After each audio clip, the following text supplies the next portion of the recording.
Oke, selamat pagi semuanya. Assalamualaikum warahmatullahi wabarakatuh. Perkenalkan nama saya Duwina Kuswardani. Hari ini kita akan belajar persiapan untuk sertifikasi. Hari ini kita akan membahas dari awal mengenai apa itu kisi-kisinya, persiapannya. Kita mulai dulu, saya coba untuk share screen ya.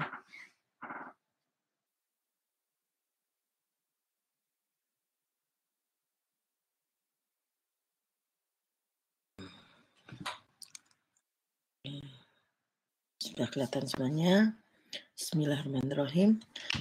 Hari ini sertifikasi ini kan nanti ada kaitannya dengan data science.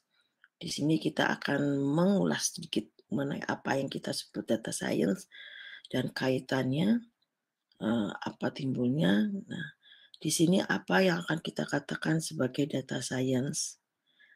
Data science itu kan adalah disiplin umum yang terdiri dari beberapa bagian. Jadi intinya disiplin ilmu yang meliputi tentang data, mengenai akumulasi data, analisa data, dan extracting nilai dari suatu data. Dan kita juga akan mempresentasikan data tersebut untuk bisa memberikan suatu informasi bermanfaat ataupun informasi. Nah, intinya itu. Jadi data science sebetulnya gabungan dari beberapa ilmu. Di antaranya ya ada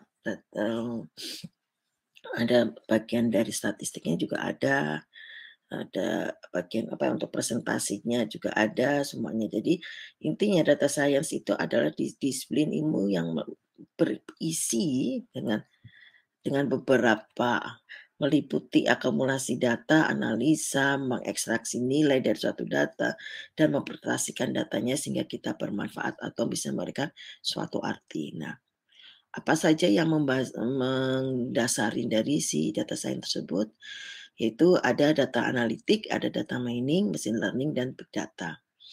Tentu di sini saya harapkan sih sudah siap kemarin-kemarin ya, apa itu data science. Seperti data science itu cukup mengerjakan dari awal hingga akhir, walaupun di dalam dunia kerja data science itu sudah terbantukan sebetulnya dari mulai orang data engineer, analytics, ada juga yang bagian lagi machine learning engineer-nya. Nah, dan ada nah, semuanya apakah perbedaan dari semuanya? Nah, kita akan sedikit bicara mengulas sedikit tentang data science-nya. Oke. Nah, terus ini require skill yang kita harus punyai.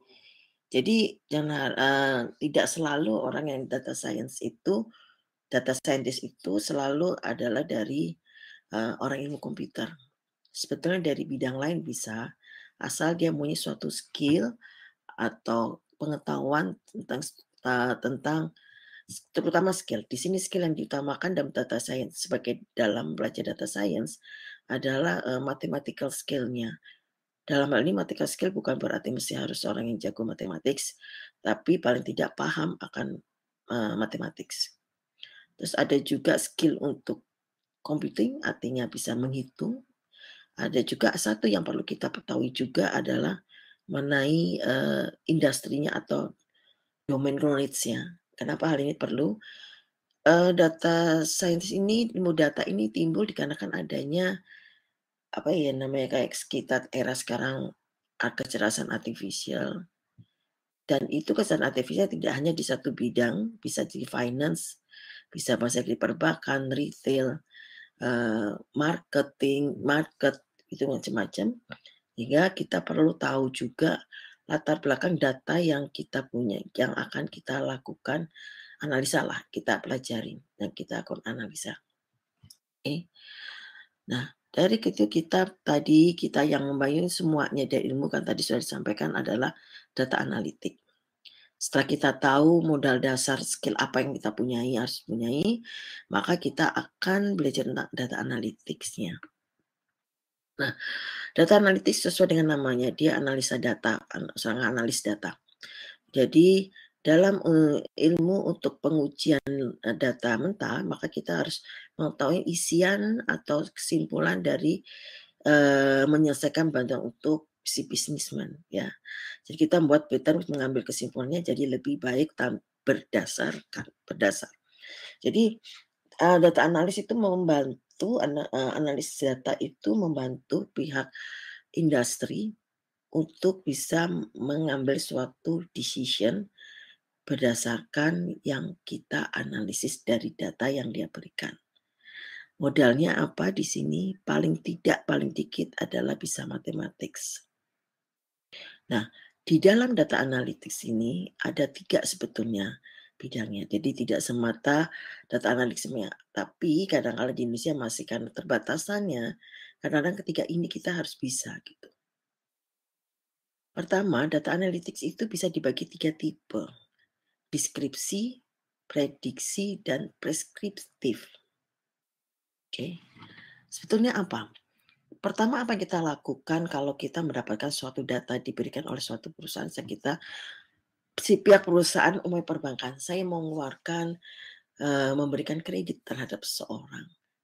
Sedangkan dia punya data dari tahun ke tahun, mungkin ada yang macet kreditnya dikarenakan analisa. Nah, dia butuh suatu analisa dari seorang data scientist.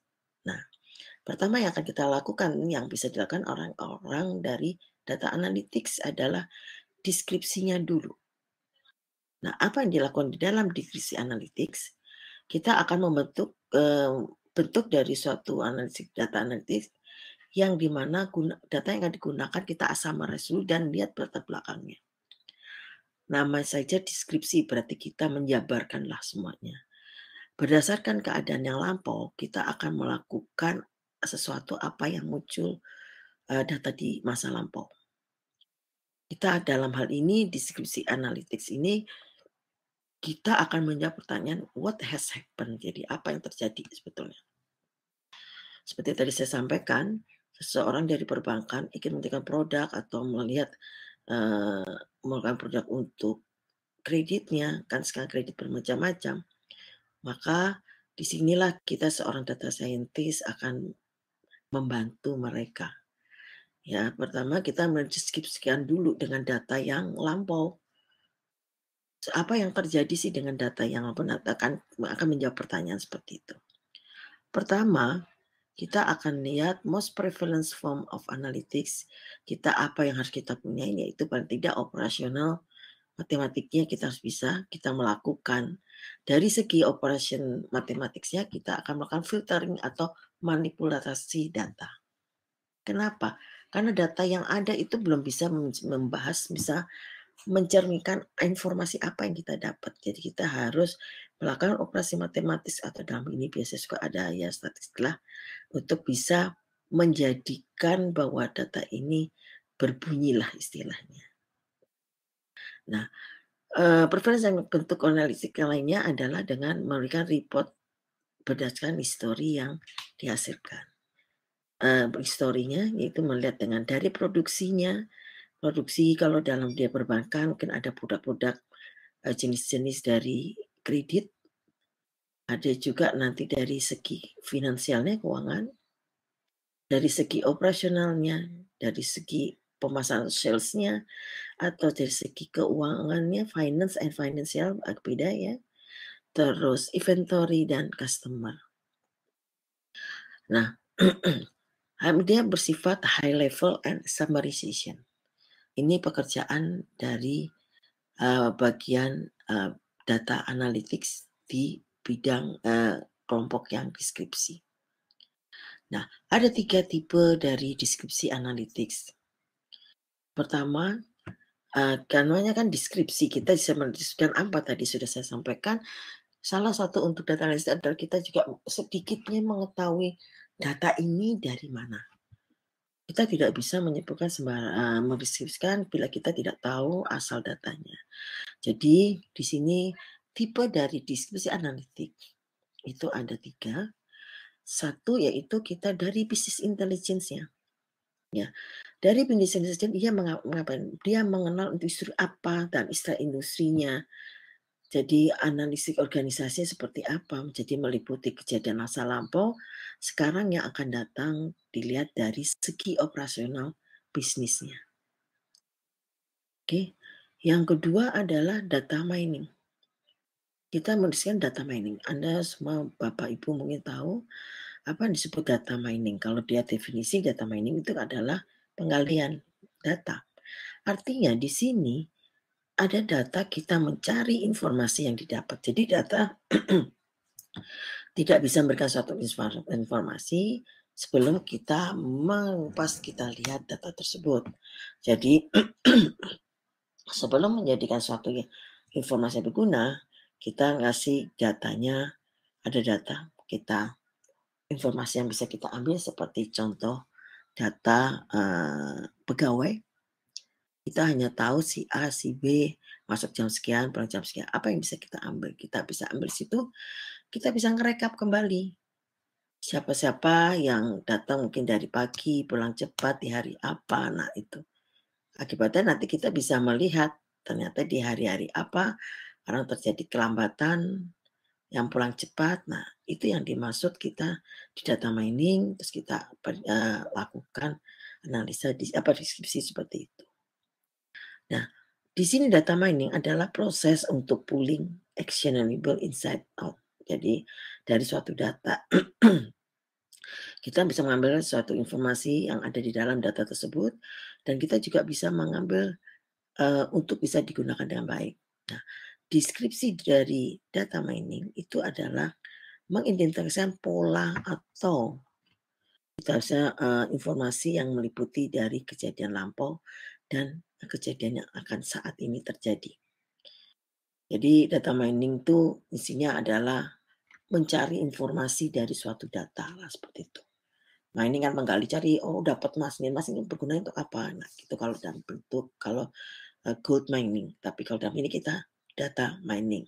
Artinya menggali suatu data, jadi ada mencari informasi yang dalam data tersebut. Terus yang ketiga, ada tipe dari yang ini adalah data visualization. Dalam hal ini data visualization nama juga visualisasi data. Jadi praktisnya kita bisa akan melakukan memvisualkan data yang ada sehingga data itu bisa menjadi berguna. Jadi kita bisa melihat, oke ada atribut dari A sampai B sampai C gitu.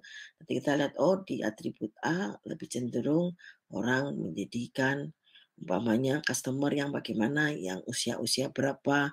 Kan bisa juga kalau customer ada data dari entah ada dari data jenis kelamin, data usia. Nah, itu kan kita bisa ngelihat.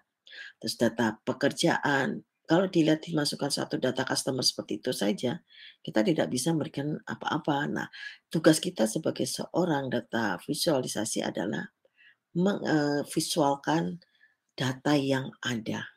Jadi kita bisa lihat mungkin kita bisa lihat dari rata-rata data dari atribut untuk jenis kelamin, oh lebih banyak orang laki yang menggunakan produk ini. Oh, pergi banyak seorang wanita yang produk yang kita sudah kerjakan. Wanita yang mana, usia berapa, nah itu nanti sudah pekerja atau remaja dewasa atau remaja muda, nah itu gitu. Jadi praktisnya dia mengomunikasikan data itu menjadi bermanfaat dalam bentuk visualisasinya, bisa grafik, bisa berupa grafik, bisa tabel histogram, bisa juga dan di dalam suatu dashboard, supaya kita bisa lihat bagaimana datanya. Jadi seorang business intelligence akan mendapatkan dari si pihak organisasi atau pihak industrinya, ini data saya punya, saya bingung untuk melakukan produk yang harus saya lakukan apa saja. Jadi kita akan lihat produk kita di sana. Nah, yang menggali semuanya adalah orang data mining, memvisualisasikan adalah orang yang data visualization. Ini sama saja tiganya ini adalah deskripsi. Masih masih dalam tahap kita mendeskripsikan data. Jadi data analytics itu tidak hanya orang visual saja, yang mungkin saja dari segi deskripsinya, kita juga harus bisa juga ke bagian yang di mananya, prediksinya, atau kita perspektif. Jadi perspektif itu ya ke semuanya. dari mengambil data sampai dengan kita memvisualkan, memprediksikan, oh kemungkinan data ini lebih baik kita melakukan produksi barang ini sekian banyaknya. Itu bisa di dalam suatu data analytics. Oke, kita masuk ke dalam predictive analytics. Tugas dari orang yang bagian si descriptive analytics itu kita sudah dapat informasi semuanya. Tinggal sekarang bagaimana kita melakukan predictive analytics. Jadi predictive analytics adalah suatu bentuk data analytics di mana data yang kita gunakan bisa untuk melakukan forecasting atau peramalan yang akan datang berdasarkan data yang lama, data yang sudah terjadi. Nah, estimasi yang akan datang berdasarkan data yang ada, berdasarkan model statistik, bisa dengan algoritma, bisa juga dengan teori probabilitas. Oke. Jadi data yang ada kita akan lihat, oke, data yang dari tahun yang lampau, saya lihat dari 2 tahun yang lampau seperti ini, kita akan bukan produk untuk yang akan datang seperti apa. Oke. Nah, itu bisa kita menggunakan model statistik, mau bisa dengan data yang ada kita olah mungkin dengan yang sederhana, terus kita dengan algoritma, prediksi ada beberapa prediksi, bisa regresi linier salah satunya, atau dengan teori probabilitas itu bisa kita gunakan, teori probabilitas biasa kita untuk dalam klasifikasi naik bias. Oke. Nah, jawaban dari question yang kita di sini, kita akan menjawab bahwa apa yang terjadi? Kita akan menjawab answer the question. Tugas kita di sini akan menentukan jawaban dari apa yang terjadi. Oke. Nah, kalau dalam hal forecasting atau kita sebut peramalan, ini dalam dunia industri lebih banyak memang di forecasting gitu. Salah satunya kita sudah punya produk nih akan datang kira-kira produk yang mana ya masih bisa digunakan. Kalau Anda semuanya pernah memperhatikan, terutama seperti McD yang sudah kayak di Indonesia, pernah dia mengeluarkan produk makanan jenis. Oke, dia ngeliat pasar dulu. Kayak keluar, ternyata hanya sebentar, hanya sedikit orang yang suka akan produk itu, dia discontinue, dia stop. Nah, itu efek dari kita memproduksi barang. Selain itu bukan hanya kayak contoh lain lagi adalah produk seperti sabun atau apapun produk yang di TV. Kita sudah menggunakan ini ada produk baru, tapi begitu kita cari di pasar itu belum ada. Nah, itu tujuannya sebetulnya pihak industrinya untuk melihat seberapa intens seberapa banyak orang yang tertarik dengan produksi dia. Tujuannya apa? Untuk memproduksi nanti yang kita lihat dari Andi, tanpa sadar kan sebetulnya bisa mendapatkan dari daerah penjualan lah, dari kecil gitu. Kita lihat, oh banyak peminatnya, oke kita produksi. Jadi kita tidak sia-sia kita begitu mau produksi suatu produk baru, tidak semata itu saja, dia akan lihat dulu pasarnya gimana sih. Akan pasar yang lama, mungkin produk yang ikutin tren, oh saya mau buka saya mau buka model tren, yang mungkin hal kecil. Yang saya kerasa adalah, air minum juga bisa Pristine. Pristine itu mulanya tidak ada di botolan kecil. Dengan alasan dari mereka prosesnya bahaya untuk diminum karena dia mau pH 8. Lama-lama mungkin dia melihat dunia banyak orang untuk pergi kebutuhan, banyak yang membeli mungkin galon, akhirnya dia menyediakan yang botol kecil, botol gede seperti Aqua. Itu salah satu, pasar bagaimana bagian kita yang data analytics prediksi dengan melihat data-data pengguna dari si, kalau kayak Pristine galonnya banyak Kak yang berminat gitu.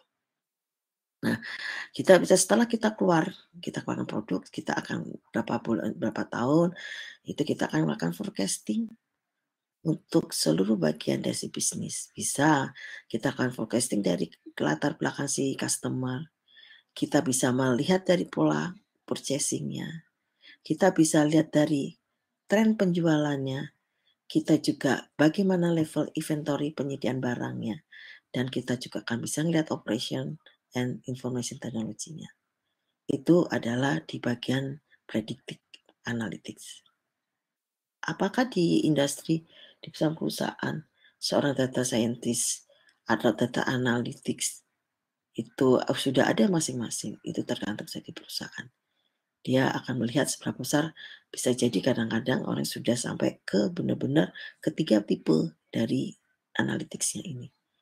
Bisa saja dia melakukan tidak memberikan orang di sisi mungkin kalau perusahaan dan cukup sangat besar yang punya cabang beberapa banyak, bisa jadi dia bagi bagian data analytics-nya. Bagi untuk tipe dari bagian predictive analytics ini, sekarang kita masuk ke prediktif, sorry, tadi kita prediktif ya tadi, oh sorry tadi prediktif. Deskriptif udah, nah prediktif kita sorry kok nggak ini sih, sorry. Prediktif, kita baru tahu apa saja yang dikerjakan. Nah tipenya, kita dari predictive modeling. Ada root cause analysis, ada data mining, ada Monte Carlo simulation, ada pattern identification alert, ada juga di sini beberapa, jadi hanya 5, jadi lebih banyak orang di bidang prediktif. Karena dari data yang ada dari satu industri ini macam-macam ya yang saya sampaikan di sini, ada yang perbankan, retail, terus asuransi, institusi pun juga sebetulnya institusi pendidikan. Jadi predictive modelingnya kita hanya bisa melakukan modeling prediktifnya saja. Jadi itu dia kerjanya apain saja di situ, dia adalah secara praktis bagian dari the practice of analyzing past performance to access how likely a customer untuk bisa melakukan spesifik latar belakang yang akan datang. Jadi dia bisa melakukan di sini analisa praktis dari suatu performance yang lama, kejadian lama, untuk kita bisa mencari, customer yang akan terjadi di masa depannya. Nah, itu kalau kita diprediksi untuk hanya modelnya saja kita bagian untuk seperti itu. Ada juga root cause analysis. Nah, kalau di sini dia adalah metode untuk problem solving, bagaimana kita gunakan mengidentifikasi yang identify berdasarkan kegagalan atau problem yang terjadi di masa lampau. Jadi dia bagian yang menganalisa, kejadian-kejadian mengidentifikasi mana-mana sih yang kegagalan produk gitu. Kalau di sini belajar seperti itu. Jadi prediktif itu juga ada macam-macam predictive analytics. Jadi kita tidak semuanya akan mencakup semuanya ini ke 5 ini. Tapi di data mining itu kenapa muncul lagi di prediktif? Karena di data mining kita juga bisa ada bagian untuk mendeskripsikan, lalu baru kita bisa melakukan prediksi. Jadi data mining tidak hanya untuk kita deskripsi itu paling hanya seperti salah satunya adalah assumption rule lah. Dia akan mencari jabaran bahwa ada atribut A sama atribut B ketemu bersamaan, muncul bersamaan, dan dia akan menceritakan itu. Itu termasuk kategori sebagai deskriptif. Nah, kalau dalam hal prediksi, jadi kita sudah dapat nih datanya, kita bisa melakukan prediksi di data mining. Salah satunya kita akan lihat dengan berdasarkan data yang lama, kita bisa menggunakan regresi linear. Kita bisa maka besok akan terjadi penjualan seperti ini. Atau kita juga bisa melakukan peramalan. Ingat bahwa prediksi dan ramalan itu berdasarkan data yang time series. Oke.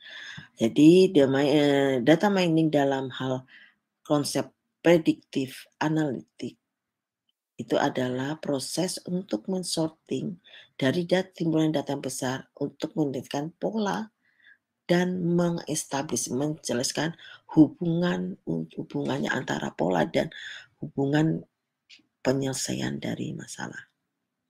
Prediktif di data mining ini memberikan suggest untuk future yang akan datang berdasarkan kejadian yang lampau. Kalau tadi di deskripsi itu hanya menyampaikan saja. Dia hanya menceritakan ini data seperti ini, itu aja. Oke. Ini adalah bagian dari salah satu di predictive analytic. Ada lagi yang orang namanya simulasi Monte Carlo. Kenapa simulasi Monte Carlo? Monte Carlo ini nama seseorang, jadi dia melakukan simulasi untuk bisa melakukan simulasi kalau saya buat seperti ini, simulasi gimana ya nanti akan datang gitu. Nama saja simulasi, berarti kita bikin miniaturnya, kita buat bagaimana kalau kita jual, kayak seperti ini, hitungan seperti itu. Jadi computerized mathematics techniques jadi salah satu bentuk teknik matematikal yang dikomputerisasi, yang dilengkapi dengan pengambilan keputusan, dengan range kemungkinan kejadian yang akan terjadi berdasarkan outcome-nya, dan kita juga melakukan probabilitas kemungkinan terjadi apa yang akan muncul. Itu di Monte Carlo simulation. Nah, pattern identification and alert, apa yang kerja di sini? Yaitu identifikasi pola dan sebagai pengingat. The automatic discovery of similarity in data through the use of algorithm. Alert hanya bisa untuk memberikan pengingat yang akan terjadi untuk adanya data yang anomali pada suatu pola, munculnya suatu pola. Jadi di sini sebetulnya lebih cenderung kita akan melihat, mengidentifikasikan apakah ada data yang anomali di sini. Jadi hanya pengingat tuh kalau datanya seperti ini nanti akan terjadi ini loh, seperti itu. Itu penggunaan si bagian pattern identification and alerts. Sampai sini jadi ini adalah persiapan untuk data. Jadi nanti kalau ada beberapa pertanyaan bukan berarti dalam suatu sertifikasi itu bahwa nanti, oh saya tahunya cuma data analytics, adanya tahu isinya bahwa di dalamnya ada deskripsi, ada prediksi, dan ada perspektif. Kalau memang dalam satu industri dia tidak terlalu besar atau apa, dia boronglah diberikan ke orang data analytics, bagiannya udah pres, eee, pres pres apa namanya, preskriptif. Ya sebetulnya kayak yang kalau yang memang pada yang dari ilmu komputer, orang yang belajar tentang data mining itu pekerjaan dari A sampai Z ini tiga-tiganya. Tapi pada dunia kerja sebenarnya dibagi-bagi, kenapa? Karena data kan cukup besar, tidak mungkin satu orang akan mengerjakan untuk dari mulai dia deskripsi, dia lakukan prediksi, dia juga melakukan akan apa yang perspektif yang akan datang kita lakukan. Jadi predictive analytics itu apa? Itu bentuk data analitik yang kita gunakan data untuk prediksi dengan multiple possible outcomes and then offer recommended to action based berdasarkan prediksi yang ada. Nah, pada saat di sini apakah sudah dilakukan seperti itu? Belum. Justru yang di akhir inilah dia akan melakukan pekerjaan analitik sudah dikerjakan prediksi juga, tapi dia juga akan memberikan suatu saja seperti itu. Oke. Predictive analytics itu adalah level beyond descriptive and predictive. Ya, dua-duanya dia harus tahu. Dia juga akan di sini akan menjawab pertanyaan, what should we do? Apa yang akan kita lakukan setelah yang kita temukan di bagian perspective analytics. Teknik dan toolsnya apa? Nah, di sini tekniknya bisa kita melihat dari business rules-nya. Kenapa kita perlu ya? Karena ini kita seorang data analytics pasti ya kita akan tahu, rules-nya kan industri kan bermacam-macam, kita harus tahu business rules-nya. Dia bisa terbagi dari bagian keuangan, bagian produksi, itu bisa jadi satu di sini nantinya. Data yang didapatkan seperti itu. Nah, bisa makanya kita harus tahu business rule-nya, algoritmnya, terus kita juga harus tahu machine learning dan computational modeling-nya. Ini akan bertanya timbul kok ada machine learning, oke. Jadi machine learning ini, itu adalah namanya juga machine learning, pembelajaran mesin. Artinya, data yang kecerdasan artifisial ini kaitannya akan banyak. Data yang keluar, kita supaya AI-nya bagus ya kita pakai machine learning. Tidak bisa kita plek masuk, jadi kita coba dulu dengan metode yang gini bisa nggak dia melakukan prediksi. Nah, itu disitulah teknik dan terus kita juga computational modeling-nya. Input, di sini kita inputnya apa saja ya tentunya kita data historical, data transaction, dan data real time atau big data. Pasti akan timbul lagi kenapa ada big data? Tadi yang saya bilang semuanya imbas dari kita berkehidupan dan sekarang adanya data kecerdasan artifisial akhirnya timbul menghasilkan banyak data. Nah, tugasnya untuk data yang big data ini adalah orangnya mengolek semua data yang ada dan mereka harus tahu bagaimana data dari satu bagian ke bagian yang lain atau divisi ke divisi yang lain. Itu tugasnya dari orang big data. Oleh karena itu inputnya adalah big data karena dapat datanya dari orang bagian yang engineer biasanya data engineer. Dari tipe yang kita sudah tahu tadi, sekarang di sini tipenya apa saja pada prediktif. Ya di data mining pasti akan muncul. Nah, cuma di sini tadi kita bisa lihat data mining itu muncul di setiap bagian. Di deskripsi ada, di prediktif ada, di preskriptif juga ada. Karena ya memang dia akan menggali suatu data dari kita jabarkan dulu, deskripsikan, terus kita lakukan prediksi, terus kita bisa melakukan perspektif. Nah, data mining yang ada di sini adalah dia akan melakukan proses sorting dari suatu data set yang merupakan data besar untuk mengidentifikasi polanya. Dan kita akan mengestablish, menyampaikan hubungannya untuk bisa menyelesaikan suatu permasalahan. Perspektif data mining of suggest action based on past event. Semuanya pasti akan berdasarkan kejadian lampau. Nah, kok segini sekarang ada timbul operation research. Dikarenakan di bagian ini kita sudah punya data segala macam, maka kita perlu operation research. Apa gunanya di sini? Ini adalah disiplin yang ngedil untuk application advanced analytic methods untuk membantu membuat suatu keputusan yang mana menggunakan keputusan yang kompleks timbulnya complicated problem-problem seperti itu. Jadi kalau kita tahu bahwa di operation research itu ada beberapa saran, jadi mereka mengoptimalkan. Jadi data bagian ini saya butuh A, data bagian ini butuh B, tapi kita ingin kombinasi dari ketiganya yang optimal, itu maka itu kita belajar ada di operation research. Teknik yang digunakan operation research adalah simulasi, decision analytics, dan optimization. Nah, sebagai contoh, dalam predictive model Monte Carlo simulation, kita dilengkapi dengan decision makers-nya. Kita dikasih kemungkinan-kemungkinan yang timbul, kita dikasih dengan probability yang akan timbul, dan kita diberikan advance apa yang akan kita pilih. Jadi kita tahu nanti untuk yang kemarin kerja memang kalau memang ada industri yang memang sudah data science mungkin ya bisa mengetahui hal seperti ini ya. Oke, nah bagaimana hubungan antara konsep dan teknologinya?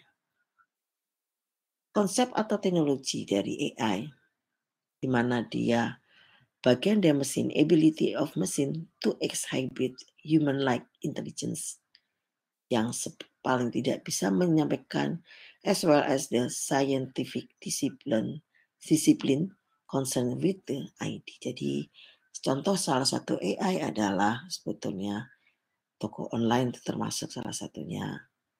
Terus apalagi ATM pun juga nyuruh mesin suruh ngambil duitnya saya kan logikanya nggak. Nah itu adalah artificial intelligence yang artinya kecerdasan atau kecerdasan itu kecerdasan dari suatu mesin yang meniru kecerdasan manusia. Terus berikutnya konsep apa yang kita bisa gunakan dalam kaitannya dari data analis tadi, yaitu machine learning. Tadi saya sudah sampaikan, machine learning adalah bentuk lain bagaimana si mesin itu yang kita buat itu bisa mengerti atas perintah kita.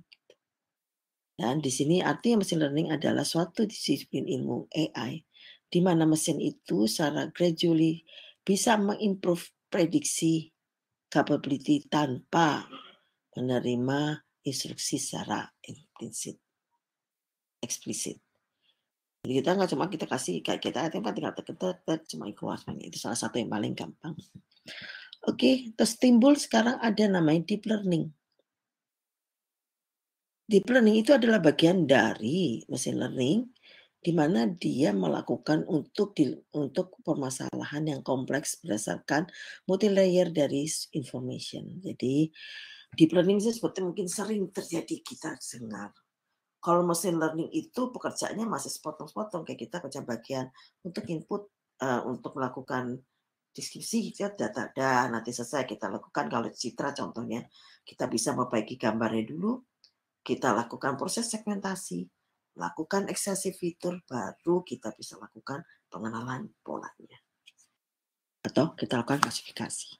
Nah, bagaimana dengan deep learning? Deep learning itu justru pekerjaan yang tadi satu persatu dia langsung jadikan satu. Jadi basicnya itu dari neural network. Jadi kita masukkan input, dia olah di dalam, keluar jadi output. Bagaimana bisa mengenal seperti itu? Dia di dalam sisi neurotek akan diberi suatu fungsi aktivasi sebagai cerminan bagian dari pemikiran manusia. Nanti kita bisa dapat diolah jadi contohnya adalah CNN. CNN khusus neural network deep learning yang kaitannya dengan pengolahan citra. Pertama citra yang kita masukkan, kita perbaiki dulu dengan namanya konvolusi, dengan memberikan suatu namanya kernel, nanti bisa kita langsung dapat ekstraksi fitur, bisa kita lakukan sebagai berikutnya adalah klasifikasi. Itu di deep learning. Nah, teknologi lain lagi apa yang harus kita punyai dengan adanya ketiganya tadi? Dari data analytics ya, masih kita bicara di sini adalah data analytics-nya. Oke, di sini adalah salah satunya kegunaan dari business intelligence. Biasanya yang orang mau bekerja di data scientist ke arah data scientist biasanya akan lebih, saya mendingan bekerja di bagian business intelligence-nya.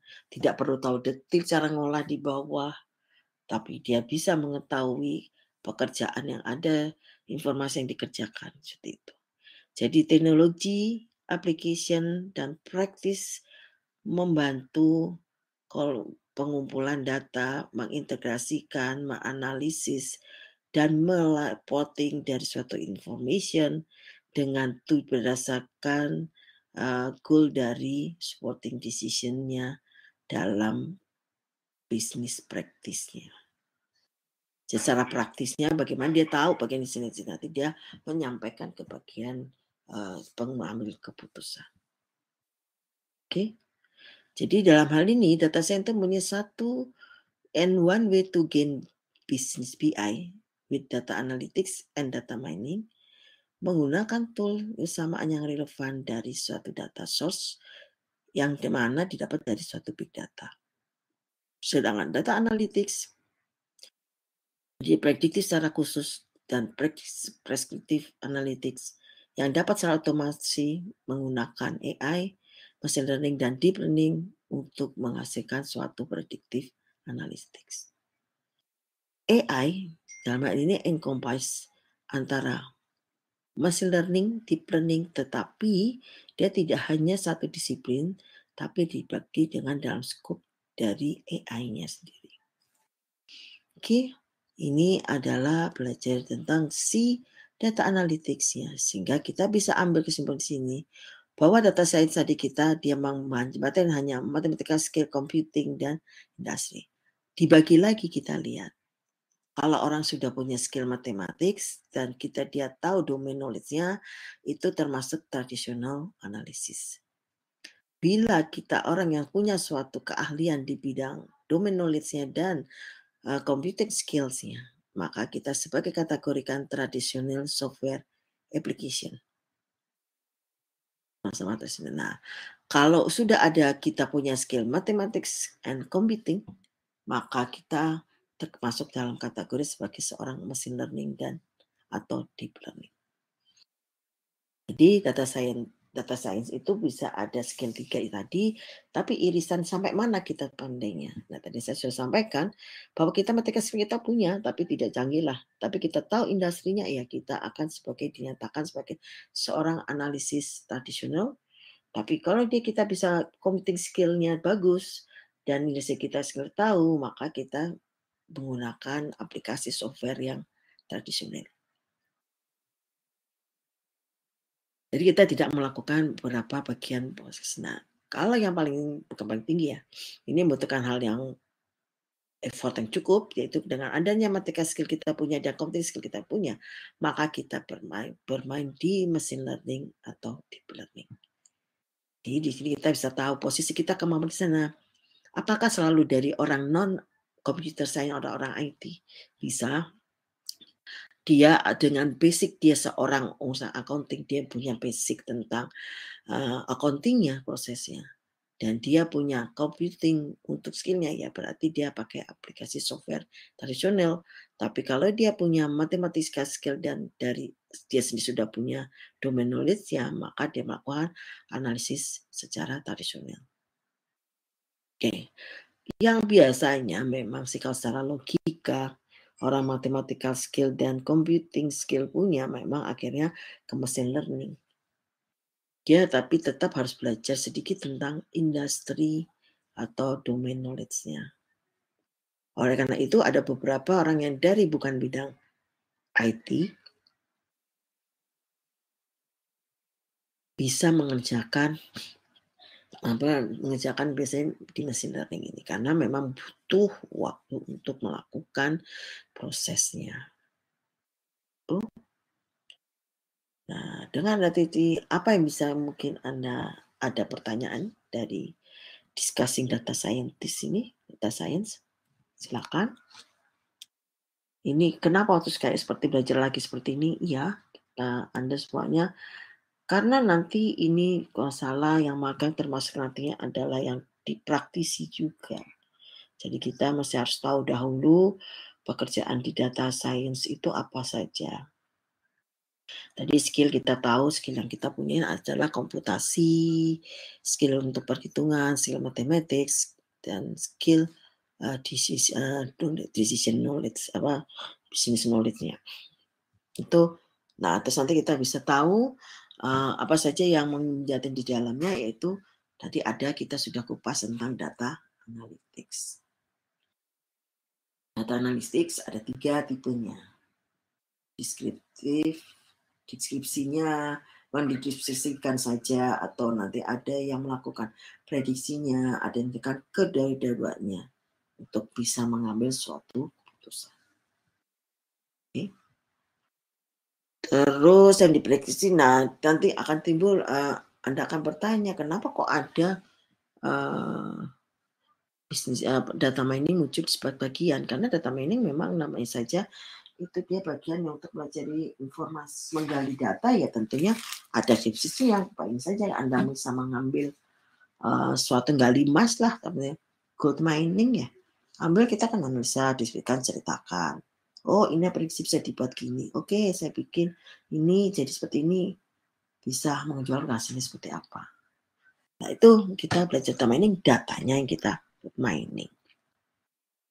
Oke, silakan kalau mau ada tanyakan bisa Anda tulis juga di program chatting.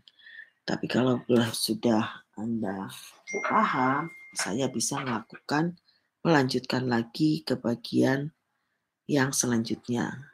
Kita sudah tahu ilmu data apa yang harus kita miliki semuanya, maka kita sekarang akan belajar akan mengulas tentang tipe data. Saya seperti itu.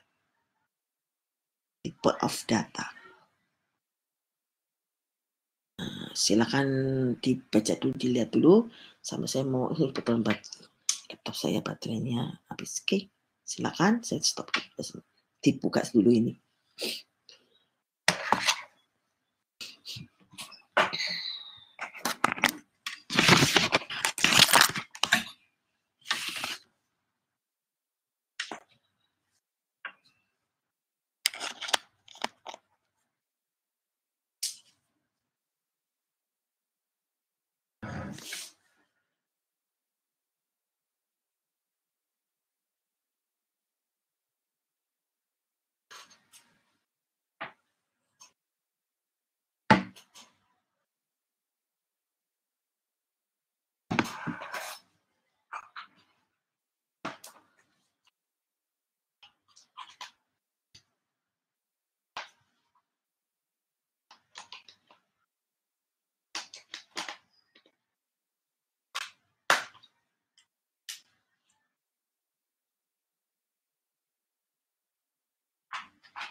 Saya mohon izin sebentar aja 5 menit ya.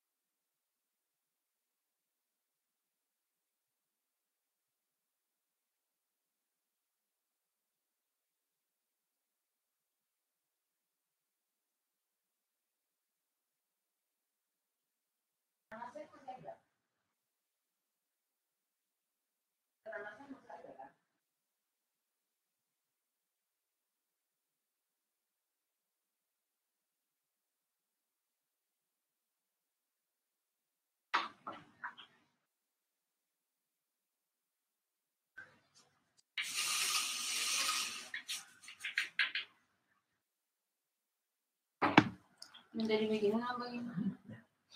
Ini ujian.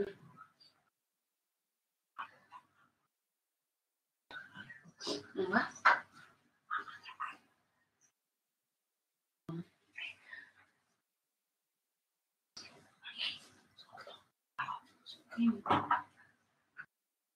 Mau yang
Jadi supirnya itu sama kakak tuh. Gak apa-apa, ngomong-ngomong. Oke, kita lanjut kembali. Mohon maaf ini sebentar. Ada urusan sebentar. Oke, kita lanjut. Kita tadi sudah sampai tentang apa itu data science, apa kerjaannya di data science. Nah, sekarang type of datanya. Kita bicara sini kenapa ada big data. Big data karena ya semuanya kita dapatkan datanya ya dari data yang bagian pekerjaan si big data ini, yaitu adalah kumpulan dari beberapa data yang sangat besar dan kompleks, yang dimana membutuhkan tools yang advance lah seperti itu, dalam untuk melakukan proses dan analytics dari data tersebut. Sering dia di-store ke suatu database yang masif, di mana dia bisa terdiri sebab V, volumenya, velocity-nya, variety-nya, veracity, validity, dan volatility. Ini sebetulnya adalah data kondisi-kondisinya, jadi ada volumenya, ada kecepatan datanya, macamnya, veracity, validasinya, volatility. Nah, terus ada lagi tipe of data itu ada data structure, unstructured, and semi-structured data. Apa saja yang kita katakan sebagai data structure? Itu data yang terdiri dari elemen-elemennya bisa diakses secara untuk analisa yang efektif. Most common example data bisa contohnya data yang resides in relational database. Ya, sebetulnya paling sederhana itu data di sini data unstructured itu kayak data teks. Relational itu data structured data, jadi lebih enak, lebih kelihatan. Dan kalau unstructured data itu salah satunya adalah data teks. Yang bisa dengan data teks kita kan agak sulit juga untuk bisa kan. Kalau di data struktur itu data yang riset apa relational data bisa diangkat bisa jelas kita lakukan. Bentar ya. Oke. Nah, bagaimana data yang semi structured data?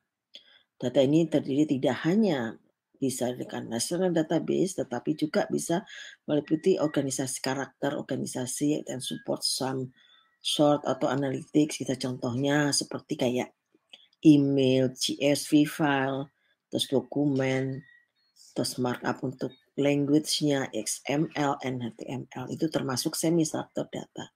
Karena kita bisa diukur dengan bisa juga dengan dalam bentuk teks. Ya.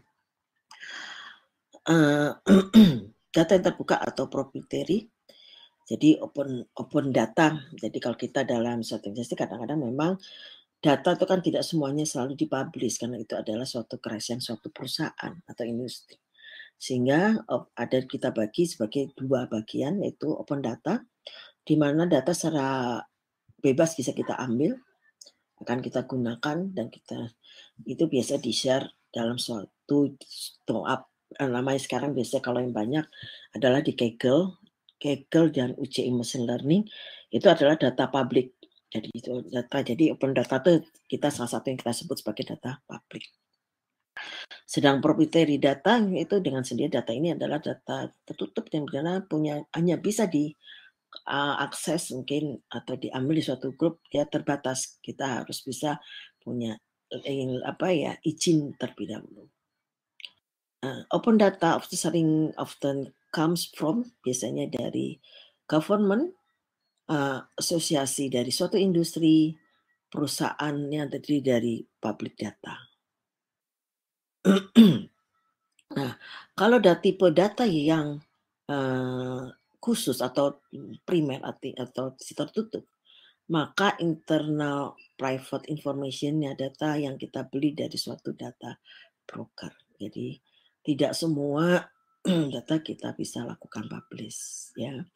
Sedangkan selama kita hidup, data itu berjalan terus. Setiap manusia punya data, apapun manusia dari lahir, dari kita dilahirkan di mana sampai kegiatan kita sampai akhir hayat kita, itu adalah suatu data tersendiri. Tadi kita sudah tahu big data yang mana, terus sifat datanya. Sekarang kita bicara tentang sumber data. Nah, sumber data ini dia akan dapat dari suatu secara virtual biasanya. Di mana aja kita bisa dapatkan. Venue comes, tadi saya bilang, saya sampaikan bahwa yang seperti kayak data Kaggle, terus ada juga nggak di Kaggle saja, ada data set lain nama CHOS, gambar, ada juga data tentang memang adalah di luar gitu dia sudah tidak di-manage dengan baik. Itu kita dapat secara virtual. Kita bisa juga menggabungkan data dari sumber data yang dimana kita mudah Tidak mudah untuk kita tentukan, untuk kita dapatkan self felicity dari data tersebut. Affect data acquisition-nya dan preparation-nya. Jadi ada 3 sumber utama dari data, yaitu berasal dari data transaksi, data mesin, atau data sosial. Jadi sumber data itu ada 3 itu. Oke, beberapa sumber data itu bisa juga kombinasi dari ketiganya tersebut. Jadi data sosial kita juga ketemui di data mesin, bisa seperti itu. Oke. Data lagi ada jenis data repository. Nah, data repository ini kita sebut sebagai salah satunya, mungkin ini muncul ada istilah ini di big data, biasanya namanya data repository. Data repository biasanya kalau di institusi pendidikan, data mahasiswa, data skripsi mahasiswa, data dosen, data semuanya. Nah, data repository yang kita pertama adalah data lake. Data lake itu gunanya untuk apa? Biasanya untuk machine learning, big data analytics, predictive analytics, dan data discovery. Nah, ya, penemuan data. Data could be used at any time and never at all. Source-nya, sumbernya berupa data struktur dan unstruktur yang bervariasi dari beberapa sumber. Untuk strukturnya, bagaimana dia variasinya selalu terbatas ya, very wide, luas gitu ya. Data ini akan disimpan dalam suatu format original sampai kita akan gunakan. Itu namanya data lake. Jadi benar-benar masih ori. Jadi kalau kita punya data, kita olah dimasukkan data lake. Data lake itu kayak danau. Danau itu apa sih? Dibilang data yang tinggal siap nanti kita gunakan. Itu namanya data lake. Nah, operational data store. Di sini kita bisa lihat operational data store itu adalah meliputi untuk gunanya untuk apa? Kita bisa purpose-nya biasanya koleksi data, kita aggregate, kita gabungkan, bisa kita prepare datanya untuk digunakan dalam suatu sistem operasional. Maybe bisa kita katakan ke dalam data warehouse, jadi persiapan. Maaf, bentar ya, maaf. Oke, kita lakukan kembali. Jadi repository itu macam-macam memang. Data lake ya termasuk data repository, operational data store, sama juga operational data operasional lah, tokonya. Terus ada juga data warehouse. Data warehouse ini gunanya untuk orang BI, business intelligence, ada batch reporting-nya dan data visualization-nya. Terus sumbernya dapat dari mana? Biasanya dari data relational data capture from multiple sources. Kita datanya ini kalau data yang siap digunakan atau bisa untuk dioperasionalkan, warehouse yang namanya gudang data untuknya, strukturnya berupa data apa, datanya berupa disertakan untuk diambil secara cepat dan mudah diakses, itu di data warehouse. Jadi pertama itu data big data masuk ke data lake dulu, data operasional pelan-pelan yang udah sebagian, data warehouse itu sudah langsung kita bisa gunakan. Nah, bagaimana dengan istilah data mart? Data mart adalah data yang bisa digunakan untuk particular department or business function untuk support analytics-nya. Jadi hanya sebagai support. Sumbernya dari mana? Kita bukan subset dari data warehouse di bagian. Jadi sini bisa kita bayangkan begitu datang masukin ke lake, dimasukkan data siap disimpan sebagai data operasional, kita masukkan ke data warehouse kita sudah pakai, terus data mart itu yang sudah bisa lebih mudah lagi untuk kita gunakan. Hampir mirip dengan data warehouse. Terus ada lagi namanya istilah relational database, yaitu adalah data support dari suatu application seperti data transaksi, processing, dan record keeping. Nah, sumbernya biasanya datanya bisa di-capture dari single source. Sedangkan strukturnya nanti bisa digunakan untuk organisasi. Dia sifatnya organize lah, bukan kasih. Dia sudah di-organize, konsisten, dan sudah dinormalisasi. Data ini sama mudah diambil dan semuanya. Jadi sebetulnya yang cuma dalam bentuk masih agak mentah adalah data lake gitu saja. Oke, sampai situ ini yang kita sebut type of data. Kita bisa lihat dari mulai asal datanya dari mana, terus jenis datanya, terus kita bisa sifat dari datanya tertutup atau open data. Terus kita bisa mendapatkan dari mana datanya, sumber datanya. Kita bisa dilihat kemasukan data repository kayak kita arsipnya, tapi di sini ada beberapa bagian data repository. Lalu ya itu yang mesti harus kita ketahui, asalnya dari mana, sifatnya bagaimana data itu. Oke. Kita langsung ke data science roles. Pasti data science terus tugasnya di sini. Yaitu data scientist, itu ngapain saja sih seorang data scientist? Dia bisa cleanse, manage, and organize data. Jadi dia bisa membersihkan data, bisa memanage data, dia juga mengorganisasikan data, mengorganize data, jadi mengatur datanya, dirubah. Itu kerjaan orang data scientist. Pengetahuan apa yang harus digunakan di sini? Paling tidak kita mengetahui suatu program bahasa programming seperti R, Python, MATLAB, SQL, Hive, Pig, and Spark. Oke, disinilah kita bisa tahu di situ paling tidak bisa mengerti. Oke, terus itu pengetahuan kita yang kita harus punya yang paling tidak. R aja paling sederhana, R itu adalah mudah. Kalau memang SQL juga, SQL itu kenapa ada timbul SQL? Karena SQL itu kan kita bermain dengan data, jadi kita bisa menggunakan data yang mau kita pilih dari database-nya, mau data apa saja itu di SQL. Kalau R itu sudah membangkang, Python juga. Jadi kalau mengatur datanya itu adalah di SQL. Kalau saya di sini Hive, Pig, and Spark belum saya itu. Saya paling nggak R, Python, MATLAB, SQL sudah sedikit paham lah. Skills mungkin yang sering adalah seperti itu. Kemampuan kita apa yang harus kita punyai dalam sebagai seorang data scientist. Data scientist itu adalah orang data science, orangnya si yang melakukan data science itu adalah orang data scientist namanya. Skillnya apa? Mathematics, statistik, and machine learning. Kenapa ada machine learning di sini? Karena machine learning itu bisa melakukan proses prediksi, bisa melakukan peramalan. Nah, itu ada di bagian di machine learning. Nah, pengalamannya, experience with, dia akan bisa dengan computing, distributed computing, bisa modeling prediksi, dan bisa melakukan teknik visualisasi. Akan pengalaman yang timbul di sini adalah ketiga ini.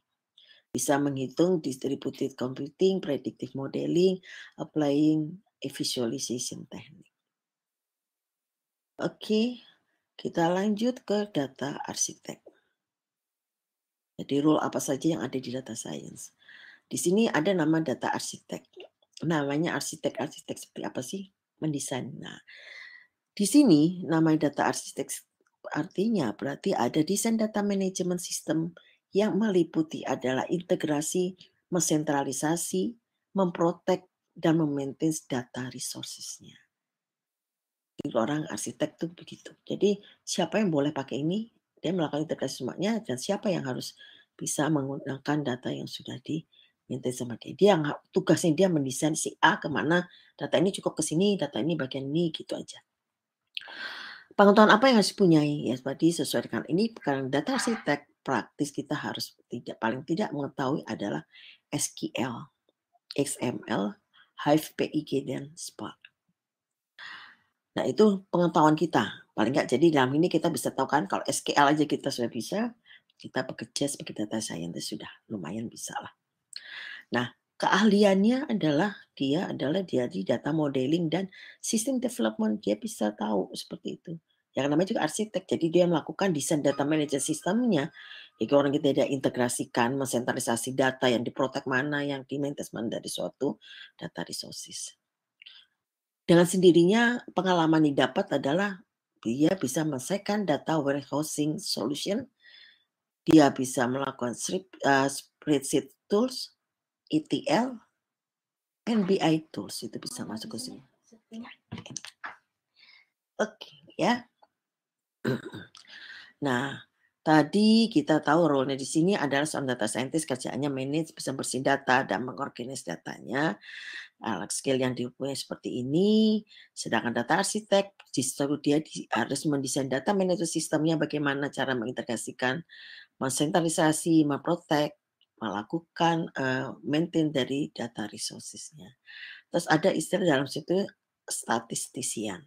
Kenapa kita sebenarnya? Nah, di sini biasanya orang-orang untuk visualisasi bisa. Kita melakukan kolek data, mengumpulkan data, menganalisis, menginterpretasikan secara kualitatif dan kuantitatif data dengan menggunakan teori dari statistik dan metode statistik. Apa yang perlu Anda ketahui bahwa seorang statistician itu adalah dia menggunakan statistik teori and metodologi. Language-nya yang dipakai adalah tetap ada R, SQL, SAS, SPSS, MATLAB, Python, Perl. Perl ini lebih cenderung bahasanya pakai bahasa apa ya, pakai kata-kata lah lebih ke Perl itu. Dan Hive, Peak, and Spark. Skill-nya itu data mining dan distribusi computing. Sedangkan pengalamannya tentu dengan database system karena dia harus memvisualisasikan, machine learning juga, cloud tool-nya juga akan perlu. Kenapa ada cloud tools-nya? Ya masih harus tahu karena kita menyimpan tidak bisa disampaikan langsung semuanya. Data itu kan selalu akan disampaikan ke sana. Jadi di sini tuh tugas-tugasnya seorang statistician ya. Terus ada tugas-tugas lain sebagai database administrator. Namanya juga database administrator. Berarti dia memanage dan memaintain database-nya. Pengetahuan apa yang harus dia punyain? Ya tentu ERP, Entity Relational. Terus dia business knowledge-nya kita harus punya. Language-nya yang kita perlu adalah SQL, Java, XML, Ruby, and Python. Skill-nya kita bisa melakukan skill-nya, keahliannya akan menjadi data modeling dan desain. Dia akan berkenalan sebagai seorang sistem database, distribusi computing, data security solution, and backup and recovery solution. Di pekerjaan seorang namanya database administrator. Oke, dalam dunia kerjaan yang paling sering kita lihat adalah data engineer. Engineer berarti adalah apa? Teknik. Berarti dia melakukan development, mengembangkan, mengetes, dan memaintain. Begitu pula dia memaintain arsitektur dari suatu database dan dia melakukan scaling dari sistem processing datanya. Nah, pengetahuan apa yang harus dia punyai? Ya pasti SQL, Python semuanya itu pasti ada. Pengetahuannya dia, pengetahuan aja kita harus tahu, tapi tidak menjadi ahli.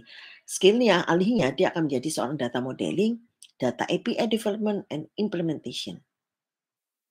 Experience-nya di mana? Dia akan distributing database system, ETL tool, and data warehouse solution. Tentunya karena dia engineer, dia mengembangkan, melakukan tes dan maintenance arsitektur dari suatu database dan data sistem processing scaling data yang besar, maka di sini tentunya dia akan tahu cara bagaimana melakukan ekstraksi, transform, apa ya, L-nya, tool, dan data warehouse-nya. Itu data engineer. Nah, bagaimana dengan data analis? Kita tahu tadi data analis beberapa pekerjaannya agak sedikit lumayan. Tetap dia akan melakukan koleksi and processing data dan dia akan perform statistik data analysis. Namanya analisis. Paling nggak pengetahuannya harus diketahui adalah R, Python, HTML, SQL, JavaScript, and C or C++. Kita juga bisa pakai pengetahuan, dia harus tahu, paling nggak tahu. Bukan berarti ahli jadi seorang programmer. Tapi skill yang dia punya harus adalah seorang mathematics, seorang statistik, and machine learning. Machine learning timbul karena di machine learning itu ada perhitungan, ada statistik juga. Itu skill itu yang harus punyai di data analis karena kita harus menganalisa.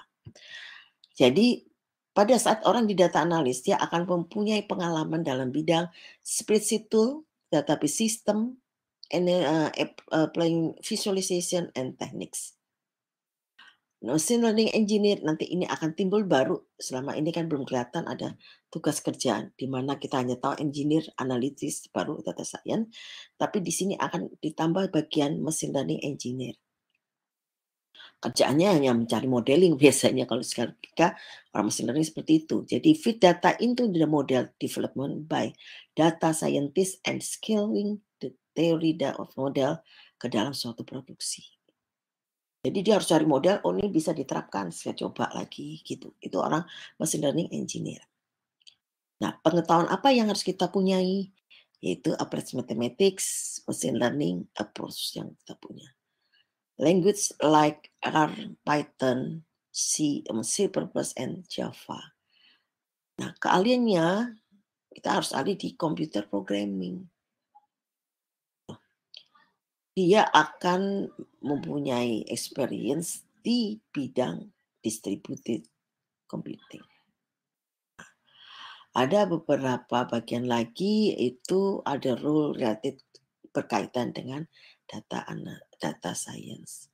Ini ada business analyst, ada data analytics manager, ada implementasi automation dari engineer, ada operation engineer. Kenapa ini timbul? Karena jeda antara satu dengan tugas sebagai seorang dalam mengikuti bidang data science itu ya seperti itu. Harus ada menganaliskan tadi ada business intelligence. Kita juga harus ada orang yang bisa paling tidak yang menyebabkannya adalah orang business analysis. Yang mana dia akan berfokus hanya pada proses bisnisnya dan dia akan menjatuhkan gap antara si technical dan bisnis personal. Ini yang pekerjaan ini sekarang mulai ada beberapa dunia kerja ada nih saya pernah belajar seperti itu. Sedangkan itu kan dari segi bisnis analisisnya. Nah, sekarang ada data analyst manager. Dia manajer itu yang mana orang akan melakukan bahwa data science tim dari data scientist dan answer dari priority dari set up communicated. Jadi dia menyebabkan dan melakukan komunikasi kepada data science, tim data science.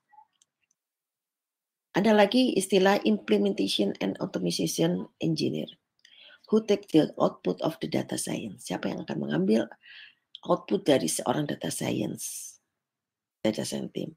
Dan yang mengcover dari full scale development. Jadi ada sendiri lagi juga bagian yang melakukan implementasi.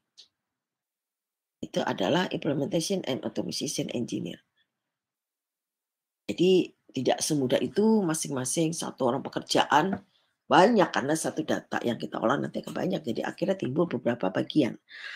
Nah, sekarang ada lagi tentang operation of engineer yang mengerjakan who can ensure that the model is functioning properly after implementation and can perform some basic troubleshooting. Jadi yang kita ada yang ngambil data, ada yang nanti engineering arsitekturnya, ada yang engineer-nya, ada yang analisisnya, ditambah lagi ada yang bagian bisnis analisis, walaupun kata sana ada udah bisa tuh bagian data analisis, oh enggak. Ada lagi biasanya butuh orang yang bisa menganalisa dari segi bisnisnya. Ada data analysis manager yang menjembatani mengkomunikasi. Jadi kita dari seorang machine learning, orang engineer atau apa, kita bisa gini, nanti kita harus ada penengahnya lagi. Nah, di sini data analytics, kita mengimplementasikan ada sendiri lagi. Yang trouble apa? Ya orang operational engineer-nya itu. Itu di dunia kerja data science cukup besar seperti untuk membantu. Jadi kalau data science, orang data scientist, dia harus sudah tahu tuh yang di bawah semuanya. Secara sadar, tidak langsung. Oke, ini bagian lanjutannya bisa juga dia kombinasinya kita memerlukan suatu constraint very by business.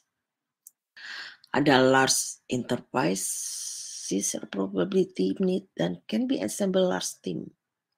Jadi kita membutuhkan beberapa constraint dari suatu yang didapat di bisnis. Perusahaan nih team member to perform task normally done by other rules. Kita bisa kembangkan antar satu rules-nya, some rule-nya mungkin dia terjadi bisa ada kombinasi. Jadi dalam ini tidak bisa berdiri sendiri seorang data scientist. Bisa terserah. Karena kenapa? Kaitannya banyak. Nah inilah yang dibilang kaitannya satu sama lain. Seorang data scientist pasti akan berhubungan dengan orang data arsitektur. Dia akan berjalan dengan orang statistik. Dia juga akan berhubungan dengan orang database administrator. Dia juga seorang data engineer, data analis, machine learning engineer, business analyst, dan data analytics engineer. Jadi tidak bisa berdiri sendiri, kita justru yang data science itu, garis saya yang tadi ini enggak. Jadi lebih kepada kalau orang data science kepada arsiteknya, statistician-nya, adminnya dia tidak. Dia ke data engineer, data analis, machine learning engineer, sampai ke business analyst. Kenapa dia orang ini terkait semuanya? Ya kita harus tahu arsiteknya gimana sih batas data dapat, secara visualnya seperti apa. Engineer itu membantu seperti apa tadi. Analis di visualisasi seperti apa. Machine learning buat model. Kita butuh interpretasikan bisnis analis. Dan itu kaitannya seorang data science selalu begitu. Ini adalah kaitannya satu sama lain. Walaupun role datanya ada banyak, tetap kita ada kaitannya satu dengan lainnya. Itu kita sebut sebagai data science roles. Oke. Sekarang apa sih question? Coba silakan dibaca. Sini secara praktis berdasarkan data science dengan umbrella-nya. Yang mana secara praktis yang most integrate with and why? Of the various practice tadi itu yang ada under the data scientist dengan umbrella-nya, dengan memayungin datanya. Yang mana secara praktis yang paling most integrate and with dengan dia dan why. Tadi yang barusan saya ceritakan seperti itu. That with data science role will your organization find easy to fill, which will the hardness. Itu bisa dilihat dari situ dengan adanya tadi yang saya sampaikan, maka Anda akan bisa tahu posisi mana yang mudah kita isi dan bagaimana yang susah kita isi. Itulah bisa Anda ketahui dengan melihat tadi tugas-tugas tersebut.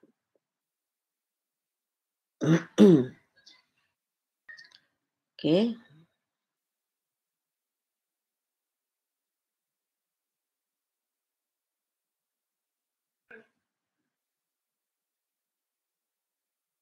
Oke, sampai sini. Oke, ini adalah kisi pertama. Nanti saya coba kalau memang bisa di-share, nanti di-share.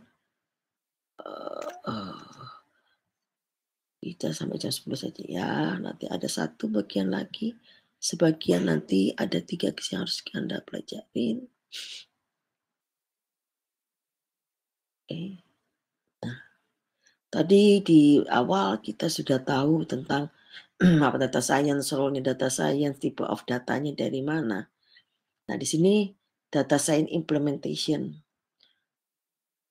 Pertama, kita implementasi bagaimana sih implementasi data itu. Nah, itu yang harus kita baca di sini. Nah, the data science life cycle. Jadi kita tidak semata kita udah dapat data, terus bagaimana kita sini kita implementasinya bagaimana, terus bisa akuisisinya gimana, dan preparationnya. Jadi nggak semata dengan mudah data science akan melakukannya. Jadi pertama yang kita lakukan adalah life cycle-nya dulu yang kita harus tahu. Pertama adalah discovery. Kenapa discovery? Jadi kita ada data, dapat data, ada temuan-temuan nih, ternyata di luar. Nah, kita dari discovery tersebut kita preparing dari data. Setelah kita preparing, kita planning the model, terus kita bangun model, kita implement ke modelnya, baru kita communication hasilnya ke penemuannya tadi. Sebetulnya hal ini ada juga dipelajari di mata kuliah, pelajaran di data mining itu ada. Preparing data dulu. Kita dapat discovery begitu. Apa yang dimaksudkan discovery di sini? Temuan-temuan apa yang ada? List of the foundation for the entire system. Ada dasar dari suatu sistem. Knowledge-nya must be supaya jadi sukses, maka kunci activity-nya adalah kita harus bisa mengestablish goal-nya apa, bisa mengidentify batasan atau parameter yang digunakan, kita juga bisa mengestablish keperluan akan resources-nya untuk mendapatkan establish goal-nya, kunci aktivitasnya. Kita harus bisa establish tujuannya, bisa mengidentifikasi batasan dan parameter yang digunakan, bisa mengestablishkan resources yang diperlukan untuk bisa mencapai tujuannya. Role apa yang harus kita dapatkan di sini? Kita gunakan adalah stakeholder seperti C-level executive and manager. Kita harus tahu data dari mana, dari manajer. Kalau manajer nggak bisa, ya kita nggak akan bisa merasakan suatu permasalahan ini terjadi. Dan possibility key personal in effective department. Jadi ada orang-orang mungkin kan suatu kunci dari suatu bagian. Kita kunci role yang berhasil adalah dengan menggunakan business analytics yang harus ada, data scientist, data analytics manager. Itu butuh yang kita akan dilakukan di discovery. Tools yang biasa digunakan adalah dengan menggunakan kebijakan organisasi dan prosedurnya,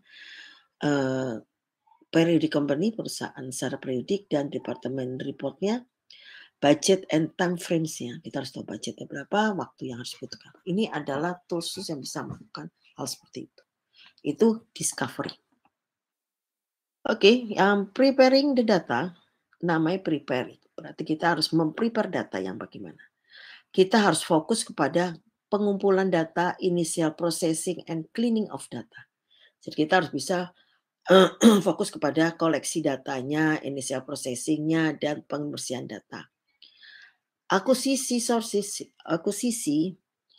acquisition, sourcing, and collection plan from discovery process implementing harus kita harus bisa tahu jadi discovery apa berarti saya ngambil datanya dari sini, sumber dari mana, kita kumpulkan, kita plan untuk bisa mendapatkan penemuan pada saat penemuan di dalam implementasi data science.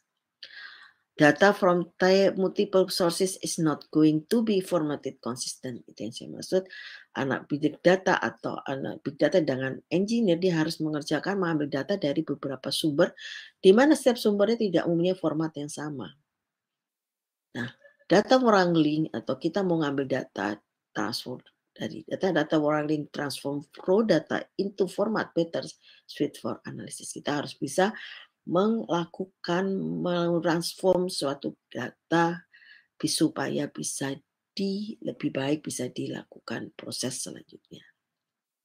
Ada juga pekerjaan preparing di sini adalah data cleaning dengan menghapus semua yang data tidak inkonsisten dan address missing data point. Jadi di sini data cleaning itu membersihkan yang tidak konsisten dan data yang missing data. Jadi key role apa yang mesti harus kita ini kan? Kita sebagai seorang data scientist, seorang data analytics, data analysis manager, dan database administrator. Itu key role-nya orang bisa mengerjakan preparing data. Tools yang kita gunakan apa? Boleh pakai Excel, bisa pakai R, bisa pakai Python. Sama aja. Oke. Excel bukan berarti gitu saja. Excel itu memang sangat berguna untuk ngolah data. Nah, setelah teman-teman kita dapat, kita sudah bisa preparing data, kita masuk ke planning of the model. Tahap pertama adalah dalam mengekspor dan mentransfer data ke dalam pertanyaan. Ya. Tahap pertama adalah dalam exploring and transformation of data ke dalam suatu pertanyaan. Loading data ke dalam bentuk sandbox or workspace using format or ad hoc ETL tools. Kita harus melakukan identifying untuk relationship-nya. Kita bisa inisialisasi analytics untuk mengidentifikasi pattern. Dan kita juga melakukan sumber dari algoritma yang akan kita implementasikan. Ini planning the model. Jadi kita bisa, data seperti ini, kita planning modelnya mau kayak apa. Role-nya ya pasti orang data scientist, data arsitek, database administrator, and data engineer. Karena datanya yang diambil itu adalah data dari seorang data engineer.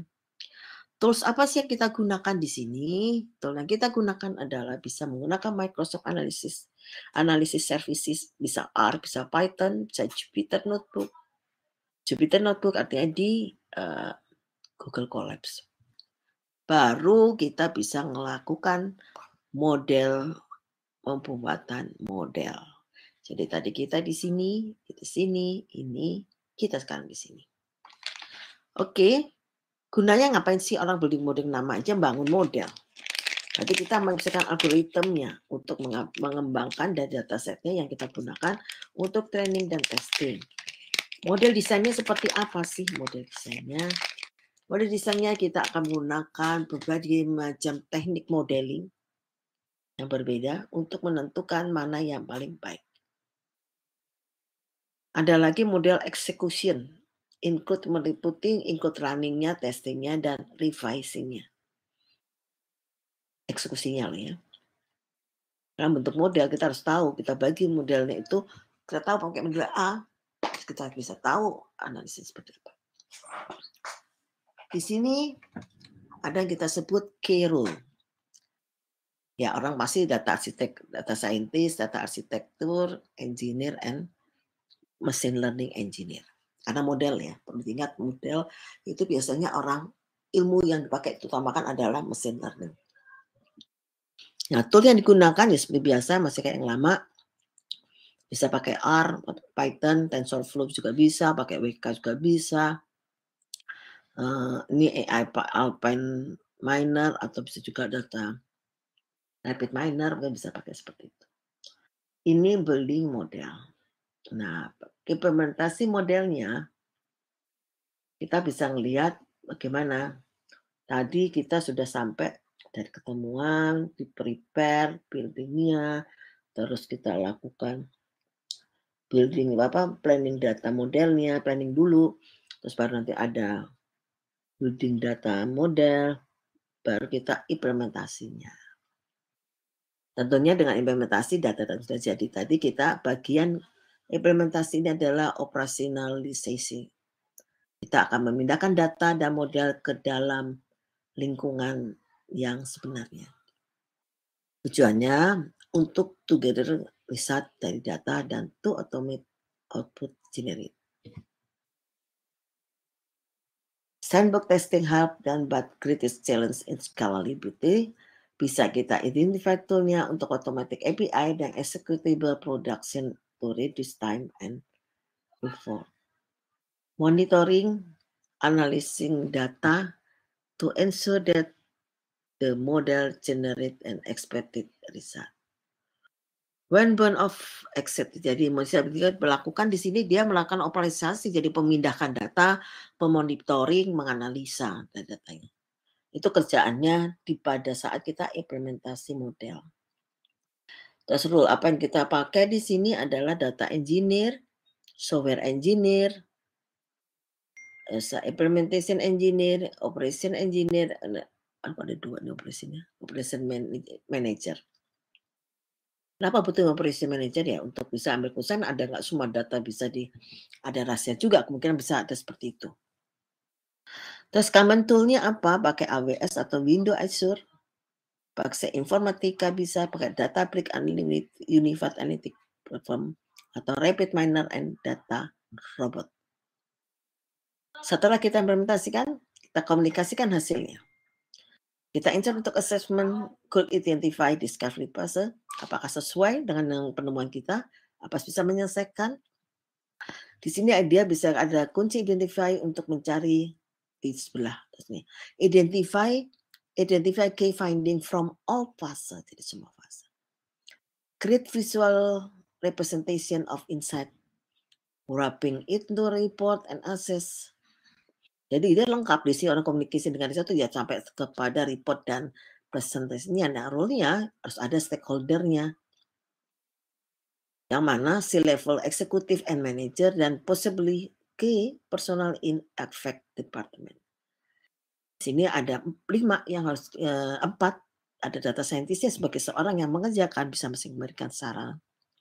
Dan sini ada juga data analytic manager, ada business analysis. Common tool Apa misalnya ya Excel juga bisa, Tableau bisa, Python, Jupyter Notebook, Microsoft Power BI. Nah ini mungkin ada yang mau tanya ke sini, silakan. Bisa dibuatkan seperti itu. Tadi saya lihat berapa banyak. Oke, adakah yang mau bertanya? Maybe silakan ditulis di setting mungkin. Oke, ya untuk proses data mining dari Taufik, untuk proses data mining dilakukan mulai dari pengumpulan data atau penentuan pola atau data setelah transformasi data. Kalau saya coba sampaikan, saya jawab, Pak Taufik, di sini proses data mining kan memang kita selaku apa yang bekerjakan, tapi memang pada saat awal kita harus lakukan mulai dari pengumpulan data, bukan data kan bukan ini kita. Jadi kalau pengumpulan data itu bisa saja tergantung kita di bagian untuk ngurusin apanya di divisi deskripsinya atau apa.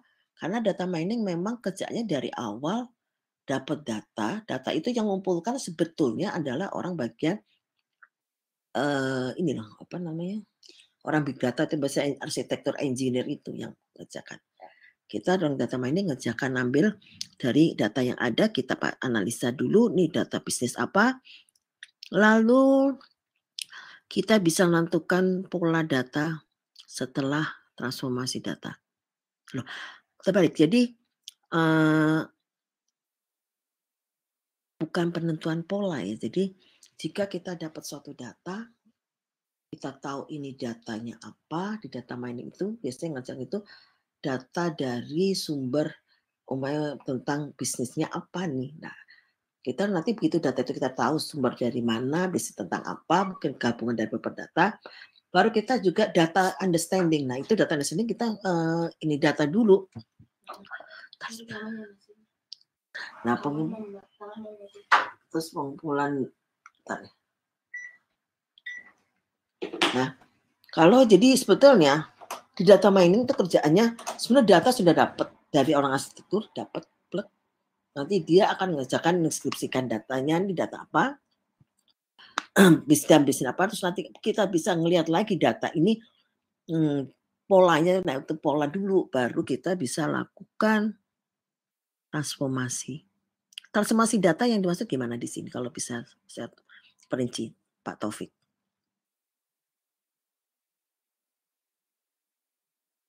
Ya maksudnya orang data mining itu pekerjaannya dari data yang sudah ada, dianalisa datanya, data dari mana, terus data understanding, polanya kayak apa, baru kita prepare, baru kita lakukan itu.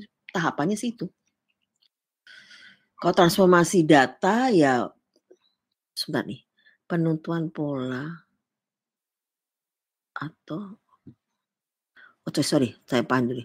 Untuk proses data mining dilakukan mulai dari pengumpulan data atau penentuan pola data science atau transformasi atau data setelah transformasi data. Transformasi data enggak dulu itu. Jadi kalau data dapat baru kita penentuan polanya baru nanti. Transformasi data itu duluan dan sepertinya. Seingat saya transformasi data baru kita bisa menentukan pola datanya.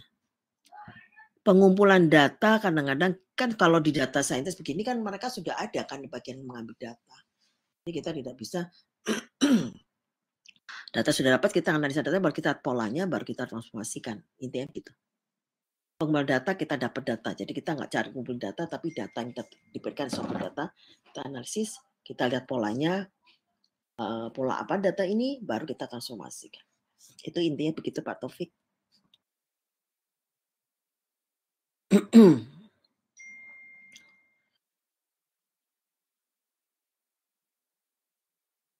Jadi nanti bisa lihat di sini. Nah ini yang saya bilang tadi, mungkin baru sampai ke sini. Ini sini. Data akuisisi dan preparation. Memang collect data itu kita dapat dari sumber dikasih tahu. Jadi data collection sumber dan pemilihan data yang benar, kita, internal sources atau data transaksional email semua kita dapat, kita analisa dulu secara media, apapun sumber datanya, kita identifikasi dulu metode collection-nya dapat dari mana, dengan buat open data atau data memang sendiri, baru kita identify, masukkan ke data store untuk di-collect. Jadi sebenarnya data kita bukan istilah ngumpulin ya kayak gitu tuh artinya mengambil data, koleksi data, kumpulan data. Jadi kita ngambil kumpulan data, tapi kita tidak ngambil. Kumpulkan data, ya, tapi data yang ada itu yang kita kumpulkan gitu. Jadi nggak ngolah dari awal gitu jadi datanya. Intinya maksud saya itu gitu. Dan kita harus tahu dari mana datanya. Ini adalah data collection. Kalau data mining seperti itu, tool untuk generating data. Jadi kita ada tool untuk generate. Ini proses yang tadi dibilang dia lakukan e-commerce royal. Terus untuk generate data, ini generate data saja sih. Di data yang kita dapat. Yang pertama, data collection itu adalah mengoleksi data yang benar, jadi kita asalnya data dari mana. Terus online survei-nya, apakah karakternya dari si datanya. Nah ini namanya, kalau data mining kan business understanding-nya kan. Business understanding, jadi kita tahu untuk generate datanya di sini. Terus kita baru local storage-nya tuh di data mana, kita hybrid atau nah ini yang ngambil kan urusan kerjaannya si orang big data itu. Oke, baru kita yang lakukan, data cleaning. Data cleaning data, mungkin data ada mentah, ada apa semuanya kita hapus yang nggak perlu, mulai remove extra space-nya, mencari find address yang kosong, kemudian convert number, ini pekerjaan si data science itu di sini, itu adalah data cleaning. Segala sesuatunya, terus tools untuk data analisis itu menggunakan ini semuanya yang tadi sudah sering saya sampaikan. Terus data appending itu adalah proses menambah data baru ke dalam suatu data yang sudah ada. Jadi dalam hal ini enhance atau augment existing data by new information, kita retrieve fresh and new data to update existing information. Ya cuma seperti itu data acquisition dan preparation. Terus baru kita ke data modeling.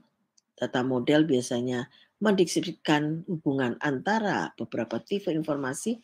Kita organize data elemennya. Kita lakukan establish data standarnya seperti apa. Ini sebetulnya bagian kerjaan data mining yang ini kayak gini nih. Kalau ngambil datanya bukan kita yang ngambil. Kita hanya tahu data yang kita ambil itu dari mana. Itu aja. Itu kerjaan data mining. Oke, di mana di data model kita ada 3 level. Data konseptual, ada data fisik, ada data logical. Ini 3 data model.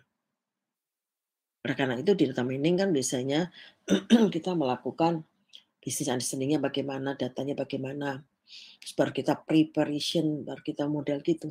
Sebenarnya beda tipis sebetulnya antara data science sama orang data mining. Karena data science kerjanya juga data mining juga. Tapi ngambil data dia enggak, hanya dia tahu data ini dari mana, itu aja. Jadi kalau di data mining itu kan ada pekerjaan apa namanya ada nama lupa sampai data ini CRISP CRISP itu jadi pekerjaannya kita dapat datanya apa dari mana ya apa data apa ini bisnis apa bisnis understanding-nya data understanding data preparation data model baru kita deploy itu kerjaan dari di data mining. Tipe data model bisa kita gunakan karena kita tahu ada 3 macam secara konsep, secara fisik bentuknya apa datanya jenisnya ada juga logical. Oke, linear regression predict value based on relation. simple linear regression, multiple linear regression. Jadi regresi linear ini ya memang nggak hanya satu atribut karena bisa tergantung kepada beberapa bagian. Jadi kita bisa melakukan predik untuk, relation-nya antara satu sampai 2 atau lebih variabel. Kalau logistik ini memprediksi tujuannya untuk binary-nya adalah dalam bentuk binary nature seperti pass, fail, yes or no aja kalau yang logistik. Terus ada lagi istilah classification and clustering, di mana dia akan practice categories information dan example contohnya logistik regresi dan decision tree. Itu klasifikasi. Kalau clustering kita tidak punya grup, tapi kita akan melakukan grup, maka kita sebut sebagai mencari pola, maka kita gunakan clustering. Model result and interpretability. Setelah kita desain model, maka kita akan membangun dan memvalidasinya. Jika modelnya dilengkapi oleh information, maka modelnya akan dilengkapi juga hasil akurasinya. Penggunaan data yang baru dan evaluasi matriks kita juga akan validasi possibly spirit dataset into training and set and validation set. Jadi terutama nanti ada yang orang di deep learning itu, di dalam deep learning dia akan melakukan modelingnya, harus ada data trainingnya, data testing, and data validation. Gunanya untuk apa? Supaya kalau training itu untuk ya datanya kita pelajarin, dilakukan pembelajaran, terus kita testing dengan data, terus ada data yang kita validasi, ambil datanya beda semuanya, dari sekian data kita bagi, tidak boleh ada data yang di training masuk ke data testing atau validasi. Jadi terpisah semua jenis datanya. Kita gunakan data fresh bisa verify interpretability adalah derajat untuk seseorang untuk mengerti mengapa decision itu dibuat. Sebagai contoh, atau bisa kita anggap derajat di mana seseorang itu dapat secara konsisten memprediksi hasil dari model tersebut. Itu di situ. Lalu ada data visualization. Data visualization nama juga tadi kita berulang kali sudah nama visualization, berarti merepresentasikan data dalam bentuk gambar atau grafik, dalam bentuk format gambar, grafik, yang tentunya akan dilengkapi dengan pengambilan keputusan cara untuk memandang suatu analitik. Pola analitik tersebut secara graph difficult concept. Jadi kita bisa lihat nih, umpamanya ini ada data gini, oh oke, banyak data yang tidak terdiri dalam satu model ini. Atau kita bisa lihat di sini, distribusi, kita bisa lihat dia modelnya paling banyak adalah di tengah gini, sebarannya cuma ke satu titik di sini. Yang lainnya rendah. Kalau sini nyebarnya mulai banyak, dia nyebar cuma di sini kebanyakan. Itu yang sebut kita plot distribusi plot. Kalau regresi kita hanya bisa melihat hubungan antara variabel satu dengan yang lainnya. Jadi kalau pilot itu kita buat, oh banyak data yang tidak termasuk ke model. Itu bisa dilihat di visual dari regresi. Tools-nya pakai Excel bisa, Tableau bisa, ClickView bisa, Power BI bisa, plotting semuanya di sini. Nah, itu dari model ini semuanya. Ini reviewnya sini. Itu yang bisa saya untuk berikan untuk yang hari ini kita belajar kisi-kisinya. Bila memang untuk belajar untuk yang ini nanti akan bisa saya share. Oke. Bagaimana saya untuk siap untuk nanti sertifikasi? Kalau boleh tahu silakan di chat, saya pengen tahu juga sebetulnya ini dari dunia kerja bidang apa, kalau boleh saya tahu. Silakan tulis, mungkin ada yang mau nulis di chatting, silakan. Jadi bisa ada bayangan, kalau yang belum bekerja bagaimana, yang sudah bekerja di apa gitu. Karena nanti dunia kerja Anda sudah mesti harus menyiapkan, namanya juga magang di sini kan. Jadi kita bisa tahu, oh nanti saya bekerja kalau di data science saya bagiannya di sini deh, yang saya apa skill apa yang saya punya, pengetahuan apa yang harus saya punya. Itu modal yang harus Anda nanti semuanya dalam hal bekerja. Karena saat ini timbul banyak sekali lapangan pekerja yang di mana bisa masuk dari bukan orang IT saja, yaitu yang data science ini. Itu sih yang saya bisa tahu. Jadi nanti mungkin ada beberapa konsep yang bisa dilakukan di sana. Oke. Ya, nanti kita besok bertemu kembali di jam yang sama. Nanti juga ada belajar untuk Anda sedikit PR tentang bagaimana Anda buat portofolio, Anda buat sesuatu tugas pendiri di mana Anda Bapak Ibu ini bisa, oh saya mau analisa nih ada data, silakan coba ambil data dari Kaggle atau UCI Machine Learning. Yang saya sebut data-datanya itu yang di sini. UCI Machine Learning dan Kaggle yang sering digunakan untuk analisa di sini. Coba dipelajari aja di sana. Di sana penuh dengan beberapa data. Nah, boleh bisa juga untuk Pak Muhammad Rizky, nanti coba saya akan share bisa untuk dipelajarin.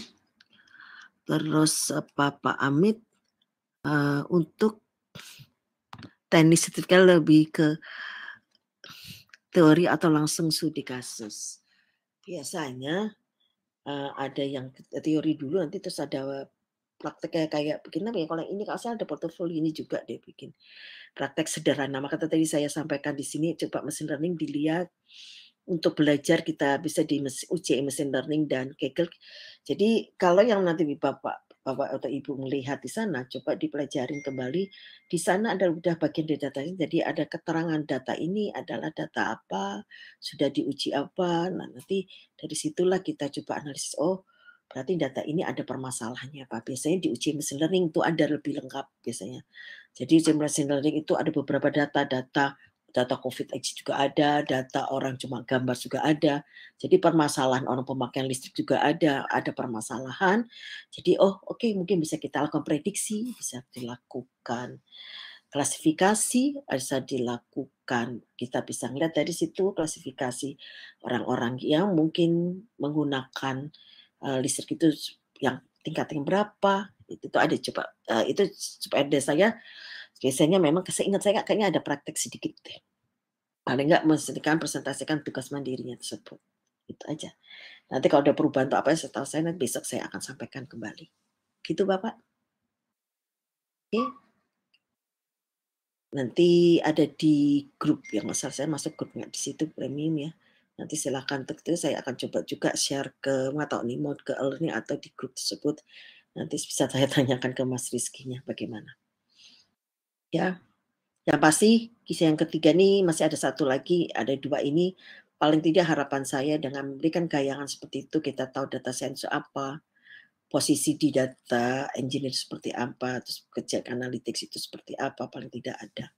Oke. Tapi life cycle itu yang perlu Anda Bapak Ibu pahamin, bahwa life cycle untuk implementasi data science itu adalah seperti tadi, discovery artinya ada timbul beberapa permasalahan, terus nanti kita data modeling apa-apa semuanya itu yang ada di situ, nanti akan saya share semuanya. Oke. Saya rasa sih untuk hari ini kita segitu aja dulu. Nanti ada tugas atau apa nanti saya share di grup ya. Oke semuanya. Selamat hari Sabtu dengan belajar sedikit belajar. Paling tidak insya Allah bisa semuanya. Oke. Terima kasih semuanya. Saya mohon diri. Saya tutup dengan alhamdulillah. Assalamualaikum warahmatullahi wabarakatuh. Selamat pagi. Terima kasih semuanya. Sampai ketemu besok di jam yang sama.